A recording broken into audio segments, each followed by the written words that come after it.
ایک لشکر تھا جس نے پوری دنیا کو کانپا دیا تھا، ہاتھیوں کی فوج جس کے سامنے کوئی نہیں ٹھہر سکتا تھا، اور وہ آ رہے تھے اللہ کے گھر کو مٹانے۔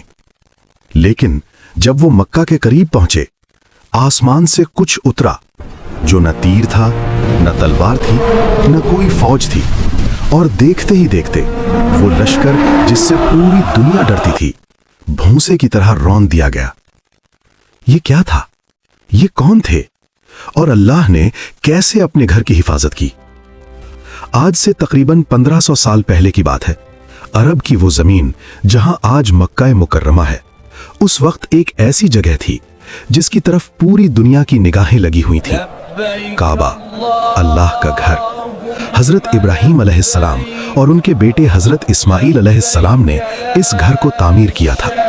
یہ گھر صرف ایک عمارت نہیں تھی، یہ تھا روئے زمین کا مرکز۔ ہر سال ہزاروں لاکھوں لوگ دور دور سے آتے تھے، اس گھر کا طواف کرتے، یہاں عبادت کرتے اور یہاں سے روحانی سکون لے کر جاتے تھے۔ مکہ اس گھر کی وجہ سے عرب کا سب سے مقدس شہر تھا۔ یہاں کے لوگ قریش پوری عرب دنیا میں عزت کے ساتھ دیکھے جاتے تھے۔ کوئی انہیں نہیں چھیڑتا تھا، کوئی ان سے نہیں لڑتا تھا، کیونکہ سب جانتے تھے یہ اللہ کے گھر کے خادم ہیں۔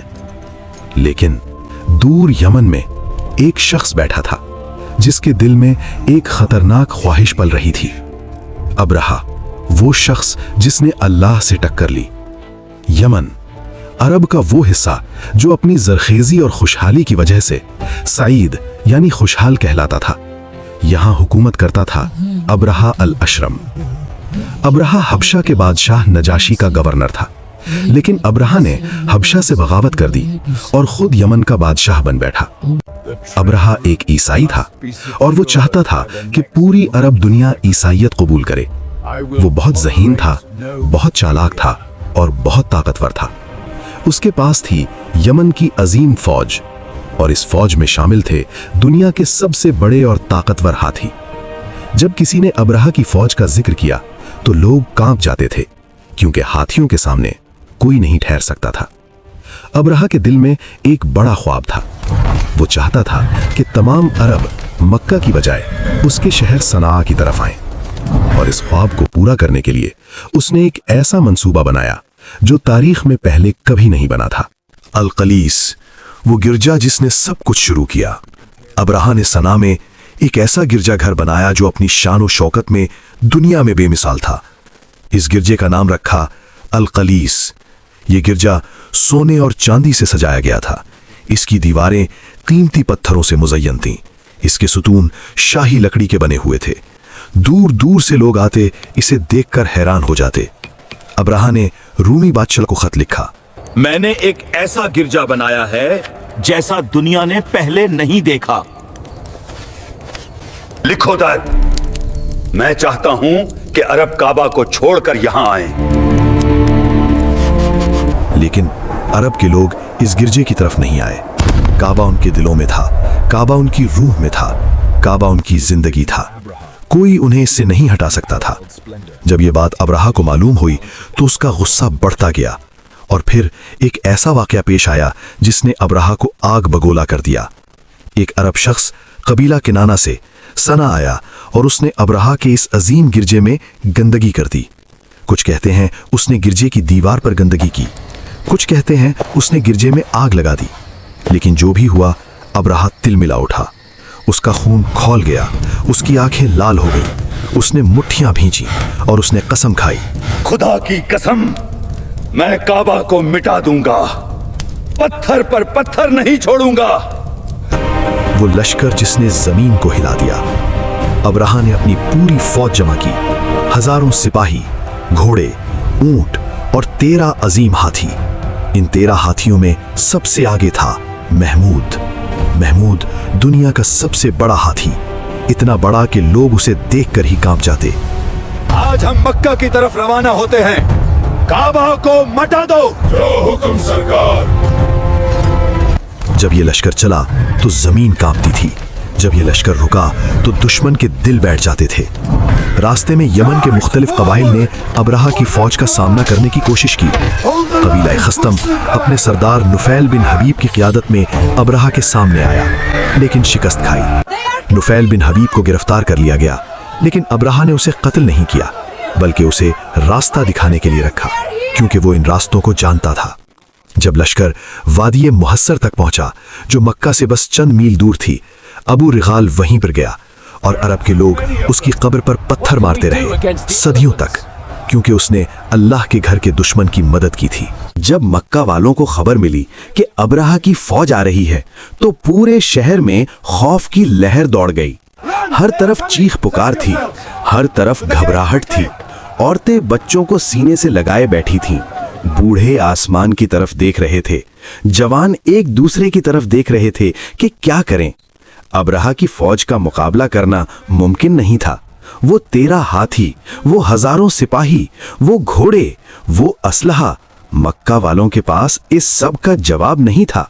लेकिन मक्का का एक शख्स था जो डरा नहीं, जो घबराया नहीं, जो टूटा नहीं। वो थे अब्दुल मुत्तलिब बिन हाशिम, हुजूर सल्लल्लाहु अलैहि वसल्लम के दादा, कुरैश के सरदार, मक्का की सबसे मुअज़्ज़ज़ शख्सियत। अब्दुल मुत्तलिब लंबे कद के, सफेद बालों के, नूरानी चेहरे के एक ऐसे इंसान थे जिन्हें देखकर दिल में इज्जत पैदा हो जाती थी। उन्होंने अपने लोगों से कहा, मक्का खाली कर दो दा, पहाड़ों में चले जाओ दा, अल्लाह का घर अल्लाह के हवाले है, वो खुद इसकी हिफाजत करेगा। और फिर अबरहा के लश्कर ने मक्का के करीब पड़ाव डाला और अपने आदमी भेजे मक्का वालों का सामान लूटने के लिए। उन आदमियों ने लूट लिए अब्दुल मुत्तलिब के 200 ऊंट। अब्दुल मुत्तलिब ने अबरहा के दरबार में जाने का फैसला किया। जब वो दरबार में पहुंचे, अबरहा ने उन्हें देखा और देखता ही रह गया। क्या वकार था, क्या शख्सियत थी, क्या नूर था चेहरे पर। अबरहा जो एक जालिम बादशाह था, जो किसी के सामने नहीं झुकता था, वो अब्दुल मुत्तलिब की शख्सियत से इतना मुतासिर हुआ कि अपने तख्त से उतर आया और अब्दुल मुत्तलिब के साथ जमीन पर बैठ गया। अपने दरबारियों से कहा, ये शख्स बहुत अजीम है, इसे मेरे बराबर बिठाओ। फिर तर्जुमान के जरिए पूछा, बताओ क्या चाहते हो? अब्दुल मुत्तलिब ने कहा, मेरे 200 ऊंट वापस करो। वो कहते हैं उनके 200 ऊंट वापस करो। अबरहा ये सुनकर हैरान हुआ। उसने सोचा था कि ये शख्स काबा के लिए गिड़गिड़ाएगा, मिन्नत करेगा, इल्तिजा करेगा, लेकिन ये तो ऊंट मांग रहा है। अबरहा ने कहा, जब मैंने तुम्हें देखा तो मैं बहुत मुतासिर हुआ, लेकिन जब तुमने ऊंटों की बात की तो मेरी नजरों में तुम्हारी कदर कम हो। मैं तुम्हारे काबा को मिटाने आया हूं और तुम ऊंट मांग रहे हो। अब्दुल मुत्तलिब ने मुस्कुराकर जवाब दिया, मैं ऊंटों का मालिक हूं, इसलिए ऊंट मांगता हूं। इस घर का एक मालिक है, वो खुद इसकी हिफाजत करेगा। ये जवाब सुनकर अबरहा के दरबार में सन्नाटा छा गया। अबरहा ने ऊंट वापस कर दिए, लेकिन काबा मिटाने के इरादे से वो नहीं हटा। अब्दुल मुत्तलिब अपने ऊंट लेकर मक्का वापस आए। उन्होंने काबा का दरवाजा पकड़ा, इसके पर्दे थामे और आंखों में आंसू लिए अल्लाह के हुजूर दुआ मांगी। ऐ अल्लाह, एक बंदा अपने घर की हिफाजत करता है ना, तू भी अपने घर की हिफाजत फरमा। इनकी सलीब और इनकी चालाकी तेरी ताकत के सामने कुछ नहीं। हम तेरे बंदे हैं, हम कमजोर हैं, लेकिन तू कादिर मुतलक है। अपने घर की लाज रख, अपने घर की हिफाजत कर। दुआ मांगकर अब्दुल मुत्तलिब अपने खानदान और कुरैश को लेकर मक्का के पहाड़ों में चले गए। मक्का की गलियां खाली हो गईं, बाजार बंद हो गए। काबा अकेला खड़ा रहा, अपने रब के सहारे। वो सुबह जिसने सब कुछ बदल दिया। अगली सुबह अबरहा ने हुक्म, आज हम मक्का की तरफ रवाना होते हैं, काबा को मटा दो। जो हुक्म सरकार। हो गई। सिपाही सब बस्ता हो गए, घोड़े हिनहिनाने लगे और हाथियों को आगे किया गया। सबसे आगे था महमूद। महमूद को मक्का की तरफ मोड़ा गया, लेकिन महमूद रुक गया। महमूद जो दुनिया का सबसे ताकतवर हाथी था, जो कभी नहीं रुकता था, जो कभी नहीं झुकता था, वो मक्का की सिमत में बिल्कुल बैठ गया। अबराहा के सिपाहियों ने उसे उठाने की कोशिश की, उसे नेज़े चिभोए, वो नहीं उठा। उसे लोहे के आंकुश मारे, वो नहीं उठा। उसे आग दिखाई, वो नहीं उठा। लेकिन जब उसे यमन की तरफ मोड़ा, वो फौरन दौड़ने लगा। जब शाम की तरफ मोड़ा, वो दौड़ने लगा। जब मशरिक की तरफ मोड़ा, वो दौड़ने लगा। लेकिन जब भी मक्का की तरफ मोड़ा, वो बैठ जाता। ये अल्लाह का पहला निशान था कि आज कुछ ऐसा होने वाला है जो दुनिया ने पहले नहीं देखा। अबराहा के सिपाही महमूद को उठाने की कोशिश में लगे थे। तभी किसी ने आसमान की तरफ देखा और चीख उठा, वो क्या है? सबने ऊपर देखा। समुंदर की तरफ से परिंदों का एक झुंड आ रहा था, लेकिन ये कोई आम परिंदे नहीं थे। ये थे अबाबील, छोटे छोटे परिंदे, लेकिन इनकी तादाद इतनी ज्यादा थी कि आसमान ढक गया। हर एक परिंदे के पास 3 कंकड़, एक चोंच में, 2 पंजों में। ये कंकड़ चने के दाने के बराबर या कुछ रिवायतों में मटर के दाने के बराबर थे। लेकिन ये आम कंकड़ नहीं थे, ये थे अल्लाह के हुक्म से भेजे गए कंकड़। अबराहा के सिपाही ये देखकर हैरान रह गए। इन्होंने ऐसा मंजर पहले कभी नहीं देखा था। और फिर वो कंकड़ बरसने लगे। वो बारिश जिसने तारीख बदल दी। कंकरों की बारिश शुरू हुई। पहला कंकर गिरा एक सिपाही के सर पर और वो सिपाही गिर गया। दूसरा कंकर गिरा एक घोड़े पर, घोड़ा तड़पने लगा। तीसरा कंकर, चौथा कंकर, 5वां कंकर। हर तरफ कंकर बरस रहे थे, हर तरफ सिपाही गिर रहे थे, हर तरफ चीख पुकार थी। जिस सिपाही को कंकर लगता, उसका जिस्म फटने लगता, गलने लगता, खुरंड बन जाता। ये कोई आम जख्म नहीं था, ये था अल्लाह का अज़ाब। पूरी फौज भागने लगी। वो हजारों सिपाही जो किसी के सामने नहीं रुकते थे, आज भाग रहे थे, एक दूसरे को रौंदते हुए। हम कभी नहीं भागे। अबाबील पीछा करते रहे।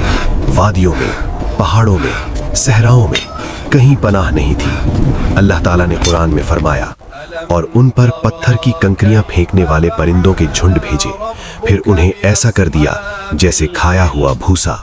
सूरह अल-फील। अबराहा का अंजाम।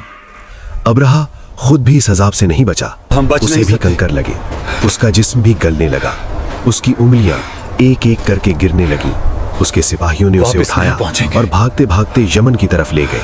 रास्ते भर अबराहा का जिस्म गलता रहा, टुकड़े टुकड़े होता रहा। खत्म हो गया। हर कदम पर उसके जिस्म से कुछ गिरता, कुछ टूटता, और आखिरकार जब वो यमन पहुंचा, वो हलाक हो गया। वो अबराहा जिसने अल्लाह के घर को मिटाने की कसम खाई थी, जिसके पास दुनिया की सबसे ताकतवर फौज थी, जिसने पूरी अरब दुनिया को कंपा दिया था, वो चने के दाने जैसे कंकरों से तबाह हो गया। जी। वो भाग रहे हैं। जब मक्का वालों ने पहाड़ों से देखा कि अबराहा की फौज भाग रही है, तो वो हैरान रह गए। उन्होंने देखा परिंदों के झुंड आसमान पर, उन्होंने देखा सिपाहियों के बिखरे हुए जिस्म वादी में, उन्होंने देखा कि अल्लाह ने अपने घर की हिफाजत की ऐसे तरीके से जो कोई सोच भी नहीं सकता था। अब्दुल मुत्तलिब काबा के पास आए और सजदे में गिर गए। आंखों से आंसू बह रहे थे, दिल में शुक्र था, जबान पर अल्लाह की हम्द थी, और पूरे मक्के में खुशी की लहर दौड़ गई। इस वाक़े की अहमियत, ये वाक़या सिर्फ एक तारीखी वाक़या नहीं है, ये अल्लाह की कुदरत का मुजाहिरा है। ये वाक़या आमुल फील यानी हाथी के साल पेश आया, और इसी साल कुछ महीनों बाद इस दुनिया में एक ऐसा बच्चा पैदा हुआ जिसने पूरी दुनिया को बदल दिया। वो बच्चा थे हजरत मोहम्मद सल्लल्लाहु अलैहि वसल्लम। अल्लाह ने अपने घर की हिफाजत की ताकि वो घर इस आखिरी नबी के आने तक सलामत रहे। सोचो, अगर काबा मिट जाता तो क्या होता, लेकिन अल्लाह का फैसला हो चुका था, और अल्लाह के फैसले को कोई नहीं बदल सकता। हमारे लिए सबक, भाइयों, इस वाक़े में हमारे लिए बहुत से सबक हैं। पहला सबक, अल्लाह की ताकत के सामने दुनिया की कोई ताकत नहीं ठहर सकती। अबराहा के पास हजारों सिपाही थे, ताकतवर हाथी थे, लेकिन अल्लाह ने छोटे छोटे परिंदे भेजे और पूरी फौज तबाह हो गई। दूसरा सबक, अल्लाह पर भरोसा करो। अब्दुल मुत्तलिब ने कहा, इस घर का मालिक है, वो खुद इसकी हिफाजत करेगा, और अल्लाह ने उनका भरोसा पूरा किया। तीसरा सबक, अल्लाह के घर से, अल्लाह के दीन से, अल्लाह के नबी से दुश्मनी करने वालों का हमेशा यही अंजाम होता है। चौथा सबक, अल्लाह अपने बंदों की मदद ऐसे तरीकों से करता है जो कोई सोच भी नहीं सकता था। अबाबील, कौन सोच सकता था कि छोटे छोटे परिंदे दुनिया की सबसे बड़ी फौज को तबाह करेंगे। भाइयों, आज जब भी हम मुश्किल में हों, जब हमारे सामने बड़ी बड़ी ताकतें हों, जब हमें लगे कि कोई रास्ता नहीं, तो याद करो अबाबील को, याद करो अब्दुल मुत्तलिब की दुआ को, याद करो अल्लाह के इस वादे को, जो अल्लाह पर भरोसा करे अल्लाह उसके लिए काफ़ी है। तौबा का दरवाज़ा खुला है, अल्लाह की रहमत मौजूद है, अल्लाह की मदद आती है, लेकिन अल्लाह से मांगो, अल्लाह पर भरोसा करो, अल्लाह के लिए जियो। अल्लाह हम सबको हिदायत दे, आमीन।